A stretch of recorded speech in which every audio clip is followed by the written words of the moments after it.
Olá pessoal do Portugal Online, tudo bem? Estamos aqui mais uma vez na sede da Michael Page, no escritório que fica aqui na Avenida da Liberdade em Lisboa, para mais um tópico sobre emprego, mercado de trabalho. A Michael Page tem escritórios em 36 países, são mais de 150 e o Léo Capelossi vai hoje dar umas dicas. O tema de hoje é dicas na verdade, né? Vamos falar sobre dicas para quem quer vir trabalhar em Portugal, dicas importantes para você que quer se colocar aqui no mercado. O que você tem que fazer? Prazer novamente, Léo. Obrigado, o prazer é meu, Cláudia. É muito bom estar aqui com vocês. Enfim, espero que eu possa ajudar. O que a gente pode enumerar? Quais são as 5 principais dicas para quem quer se colocar no mercado aqui em Portugal? Tá bem. Bom, primeiro de tudo, eu acho que é uma dica abrangente, mas é capacite-se. Ou seja, não é porque falamos português no Brasil que é suficiente vir para Portugal apenas com a língua nativa e achar que vai ser um grande diferencial só o fato de ser brasileiro. Pelo contrário, o português ele tem uma educação muito forte na base, ele fala inglês, muitas vezes o espanhol, e tem outras pessoas de outros continentes, sejam americanos, sejam asiáticos, sejam europeus também de outros países, que têm o inglês como língua quase nativa, ou seja, se capacitar, fazer um bom curso de inglês, de espanhol, se não está tão afiado, buscar ali o pouquinho que falta para dominar bem essas línguas, eu acho que é uma dica importante para que a pessoa possa concorrer com mais força aqui. Agora, currículo. Sim. Tem uns segredinhos importantes, né? Aqui não há um formato único de currículo, cada pessoa envia o seu, cada empresa aceita diferentes formatos, não tem um formato único, mas é sempre importante dizer que é bom estar claro quais são os seus objetivos, qual é a sua situação atual, as datas das passagens anteriores é super importante ter no currículo, dizer qual é o objetivo, a tua disponibilidade, se tem cidadania ou não tem, é importante deixar muito claro aquilo que está por trás daquela aplicação, porque muitas vezes a gente vê currículos que não tem nem as datas, nem ali se a pessoa está disponível, nem qual foi o último cargo, nem qual que é o objetivo profissional, e ali imagina que um recrutador está vendo centenas de currículos todos os dias e se não chama a atenção, se não está claro, muitas vezes ele passa aquele currículo poluído, cheio de figura, cheio de coisa. Às vezes é legal, a gente pensa que está agradando, mas muitas vezes ele até pode atrapalhar, porque dificulta muito a leitura. Agora, uma coisa importante, né? Isso a gente também vê enquanto empresa. Às vezes as pessoas têm uma dificuldade em ser práticos, objetivos, concisos, em dizer o seguinte: eu quero determinada área, ela dá tiro para tudo quanto é lado. Isso é um problema, né, Léo? Isso é um problema, Cláudia, é assim, a gente recebe em cada posição que a Michael Page tem aberta, e eu escuto isso dos meus colegas de outras empresas e clientes também, a gente recebe aplicações todos os dias, não é? As vagas são publicadas na internet e ali os candidatos estão aplicando. A gente vê pessoas que aplicam para vagas que não têm absolutamente nada a ver com a experiência prévia, ou seja... Você olha o currículo dela, ela trabalhou num escritório fazendo coisa, e depois ela vai para uma outra área que não tem nada a ver.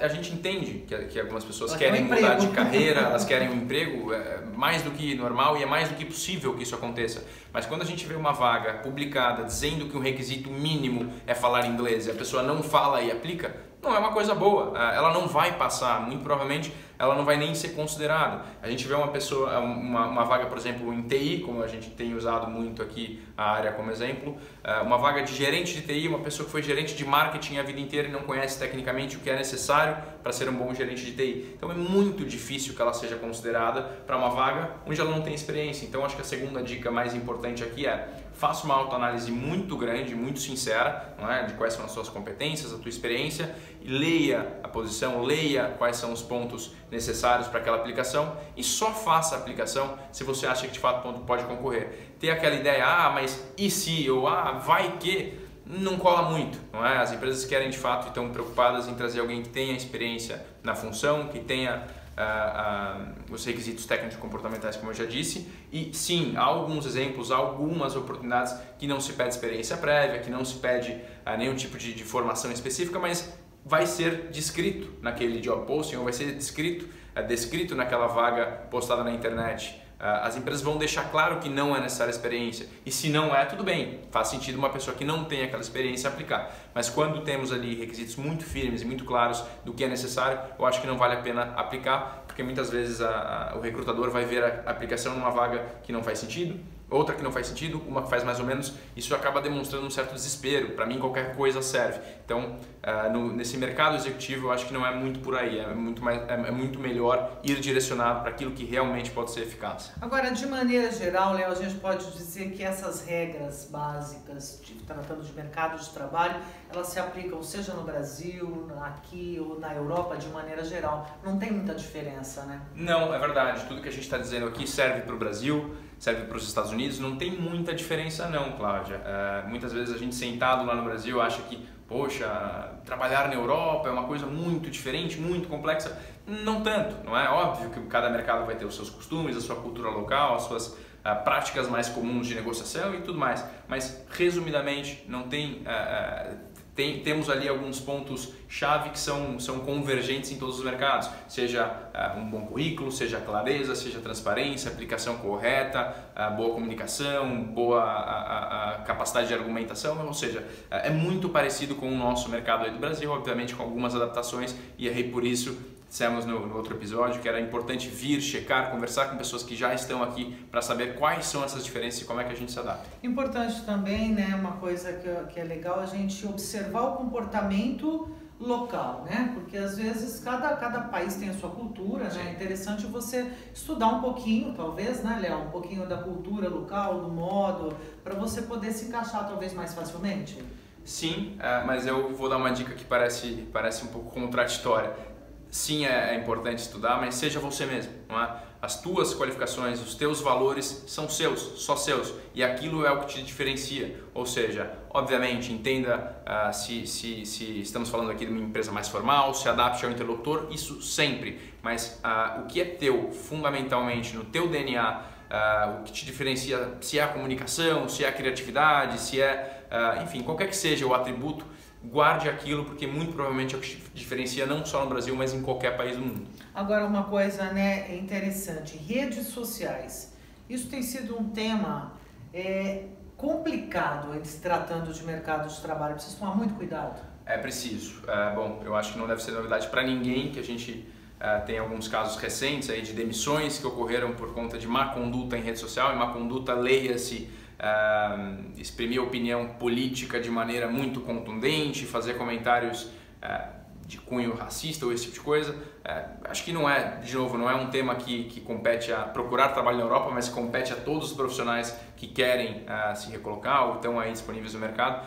Não faz muito sentido ter uma rede social ali cheia de opinião política ou cheia de enfim, opiniões próprias que possam atingir ou ferir qualquer outro ser humano, ou outro indivíduo, ou outra pessoa com opinião diferente. Então isso com certeza é uma dica válida. LinkedIn também não é uma rede para esse tipo de compartilhamento, compartilhamento de opinião política. Eu estou batendo muito nessa tecla por conta das eleições no Brasil, mas LinkedIn, puxa, tem aqueles vídeos lá motivacionais, tem uma série de coisas ali que acabam sendo informação demais, não é? Se concentre no teu perfil, faça um perfil vencedor, como o próprio LinkedIn sugere, ou seja, coloque lá as tuas qualificações, deixe ele bem organizado, coloque as datas, as funções, o que é que você atingiu dentro das empresas por onde você passou, uma foto profissional. A gente às vezes vê uma foto na praia, uma foto bebendo cerveja, e a gente vê mesmo, não é o mais indicado, não transmite seriedade, especialmente para quem busca um emprego fora do Brasil e num mercado talvez até um pouco mais formal do que o mercado brasileiro, que é o mercado português. Agora,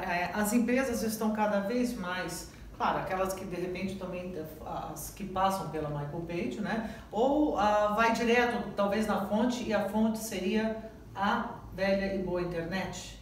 Sim, sem sombra de dúvidas, o processo de recrutamento e seleção ele evolui, ele é cada vez mais digital. O LinkedIn, eu diria que é a principal ferramenta hoje. As empresas têm ali uma conta paga pelo LinkedIn e tem ali a capacidade de buscar recursos ou profissionais em qualquer parte do mundo, postar as vagas. Então é uma só das ferramentas, existem várias outras, mas diria que essa busca é digital. Dificilmente você vai ver um classificado impresso com vagas fora do país e por aí vai. Então a busca essencialmente ocorre na internet. Ter ali um perfil bem montado, bem desenhado é essencial para que você consiga chamar atenção. Já estou colocado aqui no mercado de trabalho português, ou qualquer outro lugar, você como especialista no assunto, nesse assunto. Qual é a principal gafe que se comete, que a pessoa pode cometer quando ela está pleiteando um emprego? chegou no emprego, conseguiu um emprego, o que ela não deve fazer jamais? Eu diria que uma coisa que não é muito valorizada pelo potencial empregador ou por um recrutador é quando a primeira pergunta que faz é quanto ganha. A gente se depara com isso até mesmo aqui dentro do nosso escritório, seja em qualquer parte do mundo, eu escuto isso dos meus colegas, mas é quanto paga. A pessoa não quer saber qual é o desafio, o que é que tem que fazer, quais são as funções, quais são as competências, qual que é a trilha de crescimento da função, mas quer saber só quanto ganha. Isso mostra, óbvio, que a pessoa está muito mais preocupada só com o fator salarial. Salário é importante? Claro, ninguém vem aqui ou procura um emprego para não receber, a não ser que seja uma organização não governamental e seja um trabalho social à parte. Mas profissionalmente falando, não é a maneira mais adequada de começar uma conversa. Obviamente, se todo o resto, ou seja, as coisas mais importantes são a cultura da empresa, se tem fit cultural com o candidato à empresa, ou seja, se a pessoa se adequa àquela cultura ou não, se adequa às funções, se tem experiência ou tem a capacidade de realizar aquele trabalho, tudo isso é muito mais importante do que o salário, não é? E se tudo isso bate, se tudo isso funciona para o candidato e para a empresa, obviamente a questão salarial vai ser discutida na hora certa. Agora, eu posso então sair de uma entrevista sem saber quanto eu vou ganhar? Eu não posso perguntar na primeira entrevista? Não é muito bom, porque, sair de uma entrevista sem saber quanto... Eu estou tentando, desculpa te interromper brincando agora, eu estou tentando lembrar se algum dia eu cometi essa gafe. Mas é possível. É possível, é bem comum. Tá vendo, gente? Não pergunta logo de cara, viu, quanto você quer ganhar. Não, porque muitas vezes você não sabe se a vaga é sua e 99% dos casos você não é o único candidato. Então, imagina que outras pessoas não perguntaram e outras pessoas estão preocupadas muito mais com o desafio do que necessariamente só com o salário.